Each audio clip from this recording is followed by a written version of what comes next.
Good evening to you both, and let's begin with the G7 summit, which continued today, minus one participant, with U.S. President Donald Trump departing at the end of day one. Why are you leaving the G7 early for Washington? Well, I have to be back. Very important. I want to just thank our great host. He did a fantastic job. Thank you. In Canada. Trump's early departure from Kananaskis was attributed to dealing with matters in the Middle East. Earlier in the day, Monday, Prime Minister Carney did meet with the U.S. president, a discussion that lasted more than an hour on advancing security relations and trade negotiations. It came to light later in the day. The two sides aimed to reach a deal in 30 days' time. Lori, let's start on Donald Trump leaving early. It seems like those on the ground in Kananaskis may have been caught off guard. What's your read on it? Well, there are two things. I think the fighting between Iran and Israel basically derailed a lot of the plans that were being made for this summit. Everything that we thought was going to be discussed in the days leading up to the G7 kind of got sidetracked by that conflict. And of course, that has implications for Israel, Gaza, and even Russia, Ukraine, because of the increased oil prices generating more revenue potentially for Russia down the road. So, I mean, it just shows you how interconnected and intertwined and complex all of this is. So Donald Trump leaving early may have been something that he knew he would have to do anyway. Two things I think are important about that. One is that there were meetings and a setting of tone that I think was quite positive. To begin with, that rather long meeting between Mark Carney and Donald Trump was certainly positive. And in light of the fact that Canada has not yet retaliated against the increased aluminum and steel tariffs, that's probably something that came up that Canada will hold off on that until this 30-day window is closed, and then there's the possibility of that going on. So there's a potential there for I guess positive negotiation coming out of it. The other thing is that Treasury Secretary Scott Bessent is going to represent the United States at the table, and it may well be that his knowledge of what's going on and his ability to communicate potential policy compromises could actually be effective in spite of the fact that Donald Trump is not present. John, Trump's departure, what signal does that send to the other G7 nations about where the U.S. under a Trump administration now fits into the global picture? Well, I don't think Donald Trump really cares. You know, he marches to his own drummer. You know, as Lori said, and she's right, I think that he went back to Washington to deal with this war that's broken out between Israel and Iran. And I think for Donald Trump, he doesn't really enjoy attending these multilateral forums. He likes it better when it's just one-on-one, him with another president or with another prime minister, and preferentially in the Oval Office in the White House. So, you know, he never seems comfortable in these multilateral forums, whether it's the G7, the G20, or at NATO. He much more prefers one-on-one meetings with other political leaders. But, you know, in answer to your question, Michael, the message he's sending is what I've got to attend to back in Washington with this war that's broken out between Israel and Iran is more important than staying here and talking to you folks about all the issues you want to talk about. Lori, where does the early departure leave Alberta and its energy security push in the equation? The Premier was among those greeting the U.S. President on arrival, but there's been no word of any separate bilateral meetings between the two on the sidelines. Well, the reality is and continues to be that Donald Trump may or may not be open to a discussion, may not hear or stick with whatever is decided or communicated in one particular discussion. And so the strategy has been, since his first administration, the strategy has been to try to connect with people who can speak to him, whose interests matter to him, who can make the case for what is involved. And so that more complex, nuanced, multi-factor understanding of the issues that are involved. And of course, energy fits into a much bigger puzzle with respect to international relations and Canada's relations with the United States. You put all of that together, it probably would have been something that other connections or voices would have had more influence than those one-on-one discussions might have been. Now, it's true that some of the sort of personal discussions, the tone of what happens can sort of shift the perspective of the president, perhaps generate a bit more openness. And I think perhaps more important than anything else, the reality is that Donald Trump has a lot of things on his plate right now. He's not doing well in the polls in the United States. He's got the protests and the immigration issues that he's dealing with, and he's not as popular there on an issue that basically was front and center in the election campaign.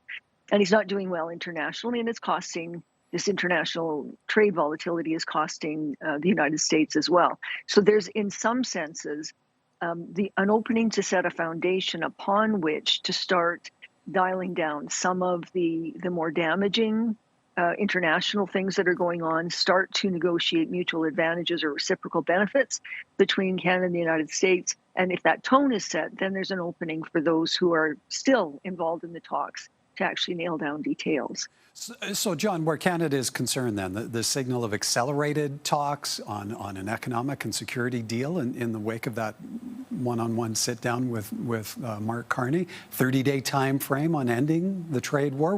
What's to be made of that as a commitment? Well, it's hard to tell because, we have a trade deal right now with the United States that President Trump, the United States, are not abiding by. That being said, I think as a very positive development for Prime Minister Carney and a positive development for Canada that the Prime Minister got to have that one-on-one meeting with President Trump yesterday and then a subsequent meeting with their teams. And you could tell from the TV pictures last night, Michael, that the two of them have developed a pretty positive rapport. You don't see any of the negativity coming out of Trump that he was always directing at Justin Trudeau. He seems to genuinely like Mark Carney and, refers to him as Mark.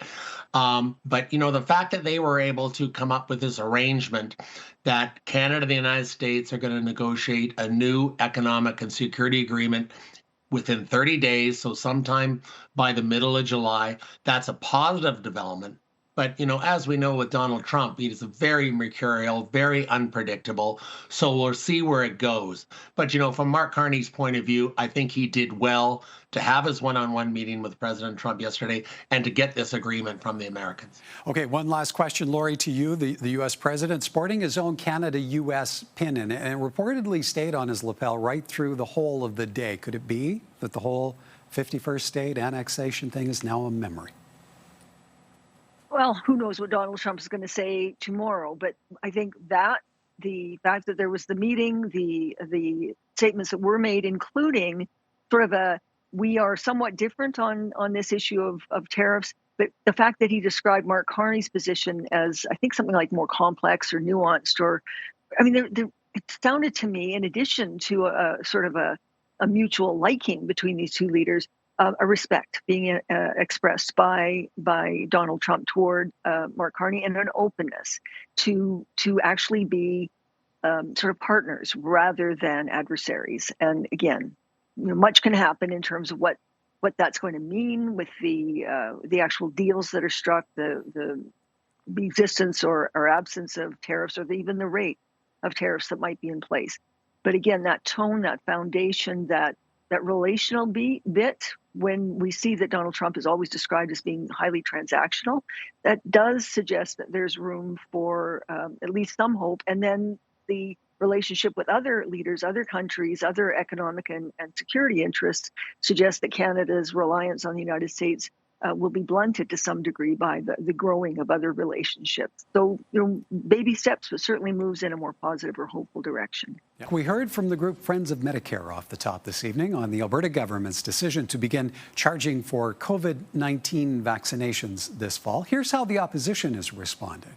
What we have with Danielle Smith and the UCP is a government that cares more about appeasing fringe groups. It's dangerous, and it is not driven by evidence. Most Albertans, including healthcare workers, will have to pay an estimated $110 for COVID shots, a decision the Premier has defended, saying most of the vaccines were going unused. John, on her radio show on the weekend, the Premier said $135 million flushed down the drain last year, which could have eliminated knee and hip replacement surgical wait lists. How much weight do you feel should be given to that cost savings, fiscal responsibility element? Well, it's an issue, Michael, but this decision by Danielle Smith and the UCP government might actually cost them more, because by not providing the COVID vaccine for free for seniors, especially, but also for healthcare workers, it might cost our healthcare system more in the long run if seniors decide they can't afford to get the shot, those seniors that aren't living in long-term care assisted living facilities, and especially for healthcare workers, because perhaps all of them won't get the shot, and that will be hurtful for our healthcare system. So, there is a cost benefit to it, but, like a lot of things with Danielle Smith and Adriana LaGrange, to me, it seems to be penny wise and pound foolish, because there may be some cost savings in the short term, but in the long term, by not providing the COVID vaccine and making it readily available, there might be long-term cost to the healthcare system. So it might actually end up costing more, Michael. Laurie, what's the message being sent then in having frontline healthcare workers paying for COVID shots? What does that say as a policy statement? Well, what puzzles me is that this is confined to COVID vaccines, not to flu vaccines. And again, it looks like it's pandering to those who oppose the COVID vaccinations in particular. Danielle Smith even said that they're not particularly effective, despite clear evidence and blowback from experts in this area, suggesting that it is not only effective, but extremely important in managing not just the health of individuals, but the overall health of the healthcare system in general. So I think there are serious questions to be raised here, not just about what kind of cost is involved. And again, I think it is important to put this into the bigger picture, that the government's failure to actually promote this particular vaccine and vaccines in general is having healthcare consequences. And to say that they want to look at the fact that people aren't getting the shot by removing access or making it more difficult to access the vaccine rather than providing more information and greater ease of access actually sets things up for failure and not success. So I think there are a lot of questions swirling around this. There are a lot of people who are not in a position to both in terms of organization and in terms of money able to access these shots. It's going to be more difficult. You have to order them in advance. You can't go to your pharmacy any longer. You've got to go to a special clinic. And again, with people with healthcare issues and compromised healthcare or transportation issues and so forth, this just might become insurmountable. So it's not just about saving money. It's about making access to essential healthcare more difficult and costing more in the way of health for individual Albertans and also for the entire system. John, on that information flow front, there is no reference to input or advice from health officials here in Alberta, but the province does highlight actions being taken south of the border, where it says the Federal Drug Administration has stopped recommending routine COVID-19 vaccines for pregnant women and healthy children. How do you see that factoring into the political dialogue? It's just crazy, Michael. We're taking healthcare advice from Robert Kennedy Jr.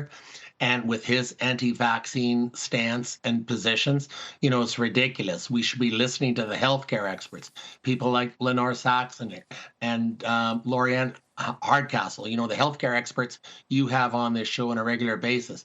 I heard an interview yesterday with Dr. Paul Parks, the past president of the Alberta Medical Association. He was condemning this move. We should be listening to the healthcare experts in Alberta who are all saying this is a bad idea. We should be making the COVID vaccine and all vaccines, particularly the flu vaccine and the issue we've got with measles right now, more available so that more Albertans can get it. And we'll have a healthier population and less demand on the healthcare system. The last thing we should be doing, Michael, is taking healthcare advice from RFK Jr. in the United States. Laurie, last maybe 30 seconds to you. We also heard from Friends of Medicare on the government increasing copayment costs for seniors on medication. Should Albertans expect more such announcements to come to light as the government continues the overhaul of healthcare? Right. So if the overhaul of healthcare means that people who can't afford to pay for things like prescription drugs or vaccines or whatever the case may be, if their health outcomes are worse because of these cuts, I think, again, it's a short-term focus on money rather than on the effectiveness of the system. It's costing individuals more, perhaps those who can least afford to pay for some of these things. And the costs with respect to prescriptions are a per prescription basis. Now, it is possible for some of those folks to apply for subsidies from the government. But again, I think whole thing could be designed much more effectively to make access easier, and still potentially exclude those who can well afford to pay for some of these things. And that distinction isn't being made here. It's just a very blunt instrument, increasing the cost on everyone, whether or not they can afford it. And we are out of time. We have to leave it there. Good to see you both. Thank you kindly. Thanks, Thank you, Michael. Michael.